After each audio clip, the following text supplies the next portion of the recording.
How do we secure the economic future of the American people? Very simple. I've been writing about it for 32 years. The government cannot manage the economy. You hear this all the time. Let's manage the economy better from Washington, D.C. It's never going to happen, folks. I've been teaching about this for 25 years. My PhD dissertation was about inflation and how the government mismanages the economy. I've read every incident of bad mismanagement for the last 200 years, last 500 years, last 2,000 years. It doesn't happen. When people go to Washington, when they go to the government, they think they can rule up our lives. It's not going to happen. What we need to do is free up the economy. The free enterprise system is the bedrock of America. Read the Constitution. It talks about limited government. It talks about letting people be free to use their spirit of enterprise. That's what the spirit of 76 was all about. Free people working together, building communities, building businesses, building lives together in America. That's what America's all about. That's what I lived all my life. So I come before you and talking about the issues that mean a lot to me personally and to you as families here in Middlesex County.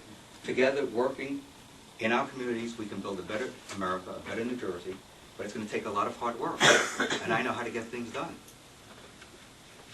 I know how to get things done. Because when they say yes for socialized medicine, and they say yes for big government, I'm going to say no. And they're going to be pushing and pushing and pushing for more spending and more regulations and more control of the economy. And I'm going to say no. And I have a lot of stamina. And what we have as a senator is a very powerful tool. It's called the filibuster. And with the rule of the filibuster, you saw the movie Mr. Smith Goes to Washington, where Jimmy Stewart got up there and said, no, no, no, he's going to block these bad bills. That's what I'm going to do. Block these bad bills. Whether it's a Hillary Clinton bill, or a Ted Kennedy bill, or a Chuck Schumer bill, or a Bob Menendez bill, I'm going to block that bill. I'm going to be very busy. I'm in training. And that's what I'm going to do. I'm going to protect the people of New Jersey from the higher taxes, the higher spending, the higher regulation, the higher control that's coming down the pike. Be wary. If we don't win in November, the Democrats are going to control more and more of the economy. That means less and less of standard living for us here in New Jersey. Between what's happening at the state level and what's happening at the federal level, we are in big trouble. And why am I so concerned about education and taxes and spending? How many of you have kids? How old are they? One is 30 and one is 23. Okay, that's too old. Who was really little kids? 11, 9, and 6. Okay. That's my concern. I'm in this race for your kids. You know why? Because over the next 50, 60 years that they will be working in America, their taxes will double what you pay right now in taxes, because the federal government owes future generations $60 trillion in liabilities for Medicare and Social Security.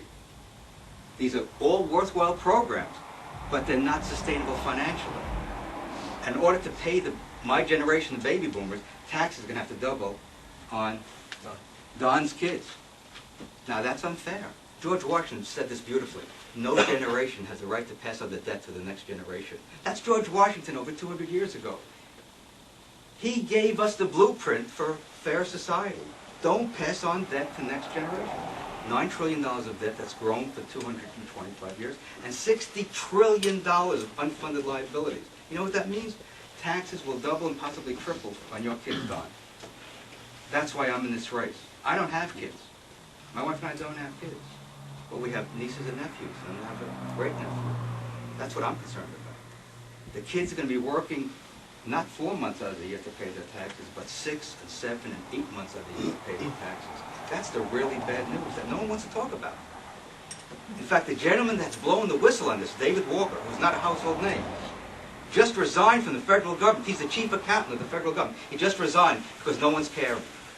I care. That's why I'm in this race. I could walk away from this race very easily because I've got the best job in the world, teaching young people to be responsible citizens and being skillful in the business world. That is the best job in the world. There's no better job. Because 10, 20 years later, they come and tell you their success stories. They remember what you did to them in the classroom. There's no better job than that. So I'm in this race for your kids, for your grandkids, and your unborn generations. Because they're the ones that will be paying the bills, because what previous generations thought were good ideas, but they didn't plan it properly.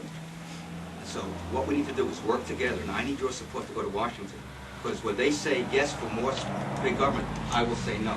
And I will push for programs, not programs, but policies, that will reduce the size and scope of government, that will restructure the government's finances so we have solvency, not bankruptcy, because that's where we're headed, folks. We are headed for bankruptcy if we don't reform the federal government. That's what's coming down the pike. Every great nation that's gone the same path that we have has gone bankrupt. From the Roman Empire to the Soviet Union, they've all collapsed because of mismanagement. I wish I had better news. I do have better news. People will be living longer. That's the really good news. We're going to have more gadgets out there to improve our lives, but we're going to be working more and more for the government. That's the bad news. And as far as Frank Lautenberg's age, I don't care about his age. I care about the age of his ideas. That's the problem. His ideas are ancient. They're based upon controlling the economy from the top down. That's been going on for thousands of years. That's what he believes in. Here's a guy who's made a ton of money in the private sector, and he's the most anti-capitalist member of the Congress. He votes for higher spending, higher taxes, more regulation, and he expects the economy to flourish. It's not going to flourish that way. It's going to flourish by freedom. And our campaign slogan is very simple. Let's legalize freedom again. That's what the American Revolution was all about. So with your help, I will go to Washington and say no to them and say yes to freedom. Thank you very much. A long-time goal of mine, because I teach finance, is people should be financially independent. That should be the goal of every American citizen. You should not come here, or if you are born here, and expect other people to pay for your what? Living expenses. It's a common courtesy to your fellow citizens. No one goes to their fellow citizen, takes money out of their pocket and say, that's a good thing. They're called a criminal if they do that. But instead, what we have is we create these programs that do the same exact thing. They do the same exact thing, and we call it a social program. There's no difference. It makes people more dependent on their fellow citizens. So I say, let's break that chain by giving people the tools through the education system, because I've been educated all my life. You know, my parents told me two things when I was young. Only two things, and that's why I'm here today. Get an education, stay out of trouble. And when your father survived World War II, who was in charge of 231 people, he was in charge of the lives of 231 people. And I think 2 people died under his command, fighting the Nazis. And so when he said something, you listen. That's how I grew up. Values that are with me today. Stay out of trouble and make your parents. When you leave your home, I assume you lock the windows and close the doors and put on a burglar alarm if you have a burglar alarm, right? Why? Because you don't want anyone intruding on your property. Well, America is our country. If you're a citizen, it's our country or a legal resident. So don't we have the right to determine who comes into our believer country? The Bill of Rights. That's the basic part of the Constitution. So I'm a strong believer in civil liberties. Anything that the federal government does in the name of security that violates civil liberties, I've got a problem with that.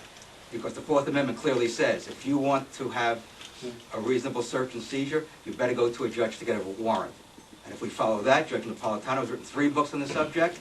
On Fox News, he's a good friend of mine. I've spoken to him a lot about this issue. He's very strongly in favor of making sure that judges sign off on warrants. And if we do that, everyone's civil liberties will be protected, and we will be secure at the same time. Remember what Benjamin Franklin said. If you give up liberty for security, you're going to wind up with neither. The founders gave us the blueprint. Let's follow that blueprint, because if we had that blueprint, followed that blueprint, we wouldn't have $9 trillion in debt, $60 trillion, very simple, unfunded liability. They have to demonstrate to me, if I'm in the Senate, or I should say when I'm in the Senate, that they will uphold the Constitution. No interpreting the Constitution, applying the Constitution. If anyone comes with a personal agenda before me, they're not going to get my support to go on the bench. Thanks for the direct answers.